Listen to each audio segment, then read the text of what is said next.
Science Center is an education and research facility. We have lots of wild animals that are not releasable, and those animals we use to do STEM education for kids. So we sneak science into a conversation, tapping into the natural affinity that children have for being outdoors and for animals. So it's a wonderful way to get kids, especially kids that don't feel successful at science. We do very, very well with those kids.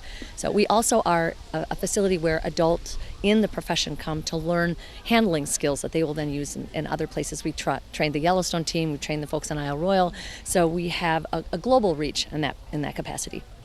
We are also the only facility in Minnesota that has Mexican gray wolves and red wolves, part of those national captive breeding programs. We have black bears, we have mountain lions, we have bobcats, gray fox, red fox. So a number of the predators that are native here in Minnesota. We don't have anything that's not. We also have a number of raptors and all of those animals are non-releasable. They were brought to us in various states of disrepair. So they not only get to teach every day, but they also entertain. The only exception to the non-releasable are the Mexican gray wolves and red wolves. Should those animals have offspring, then they are capable of being released. What's interesting is when I say non-releasable, it's more of a political conversation than a biological conversation. Anything that's comfortable around humans, there's a huge outcry and potential danger to let something like that go. Our mountain lions were orphaned at age 3 weeks, for example. They've grown up in the company of humans. If we were to release them, they could potentially be more dangerous. And certainly with wolves, it's not legal in the state of Minnesota to rehabilitate and release a wolf that's been injured, just because of the politics surrounding that. What if that wolf was one that got into trouble with livestock or other issues? So it's an interesting conversation. The research that we do is all geared toward specific questions facing highly endangered animals. So, another one of our interests is reducing conflict between humans and wolves. So we have done looking at a number of non-lethal methods of keeping wolves away from livestock, and bears actually away from livestock and away from beehives. So we test these devices here in a captive controlled setting, and then they're tested further in field settings. And actually a number of the tools that we have tested are being used right now in situations where lethal control is not legal, like in Wisconsin. So we've done a lot of that stuff that goes directly into the field. We also look at the Mexican gray wolf, which is struggling. There were 7 left alive in 1979. So when you rebuild a population from 7, there are the myriads of problems facing them, including lowered reproductive success. So we use wolves from areas in the country that are not endangered to study ways to increase their breeding success. So, and that stuff, we've tested some techniques that have been directly implemented in Mexican gray wolves. So we're kind of a behind the scenes thing that looks at recovery.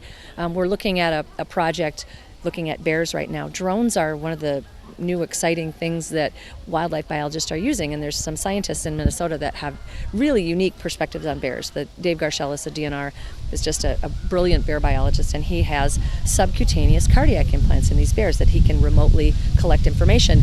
And although the bears don't react when they see drones, their cardiac response is significant, and says that they're frightened by these drones. So Dave wants to know if we can habituate bears to drones. So we're going to be using our bears to answer that question. So we can do things in a situation like this that you can't do in a free-ranging situation. This facility was actually started by the federal government in 1976. So from 1976 to 1990, it was federal, and it was strictly physiology research, and none of the physical facilities were here at all. They were in 6 by 20 foot dog kennels. That was the thinking of the time in '76. So I joined the team in 1985, and for 5 years I was a Fed and got to do some very exciting things, including go to Isle Royale and work in the field on a number of different projects. But then the federal funding ran out at the end of 1990, and my last job was to euthanize the 40 wolves that were here. And I didn't want to do it. I quit graduate school, and my husband and I decided to create a nonprofit here. We're on state land. The state allowed us to stay. We built what is here currently, and so we've been operating as a nonprofit since June of 1991. Yeah, this facility can be experienced in any number of different ways. There are individual adults that get together and come out and have gatherings and enjoy the wolves as the sun sets with a bonfire and a wolf howl. So we have, as much as your imagination can go, there are ways to experience this. We've had singles clubs, we've had church groups, we have Boy Scouts and Girl Scouts, we have badges that we offer for the Scouts. So this is, all the world's a stage here. You can do just about anything. And as the sun sets, the wolves are so chatty. They love to howl. And I mean, they've already howled today. So it's really a unique feeling to have bonfire and stars and the wolves howling all around you. All right, well, my name is Jim Gerholt. I have a business called the Remarkable Reptiles.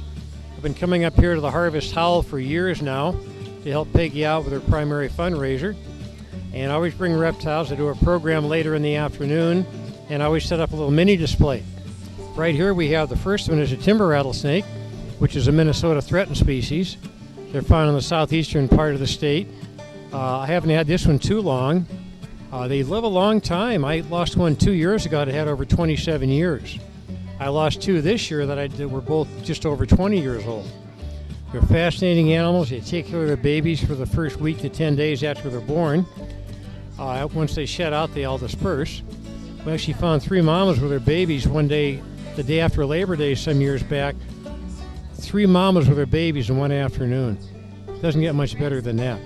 Now these are dangerous, but it's not a real common problem here in Minnesota. The last rattlesnake fatality in Minnesota was 1868, which is a long time ago. Most bites happen to people like me that are working with them in captivity, rather than people who are just out in the field. Figure she's about 10 years old. She's here because of a traumatic head injury. If you notice, the one pupil is far larger than the other. She is fully flighted, but she has no depth perception. We use her as an educational bird. We have one other great horned owl that's just really old. We have a barred owl, we have a gray and a red-phased eastern screech owl. We've got 2 red-tailed hawks, a red-tailed crider, and a broad-winged hawk. They're all educational birds. And I'm one of the people that gets to enjoy walking around with them on my hand. There you go. Okay.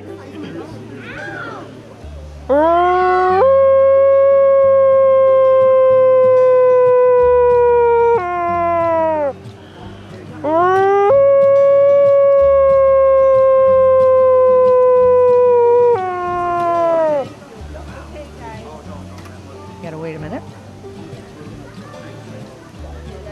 They start looking at each other. Hi, Chiefy. Hi, buddy.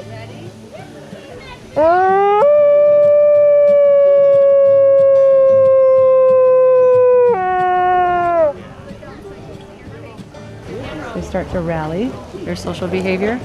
So the howl brings a kind of a social interaction, and they reinforce rank with one another. They gather, wag tails, bite noses.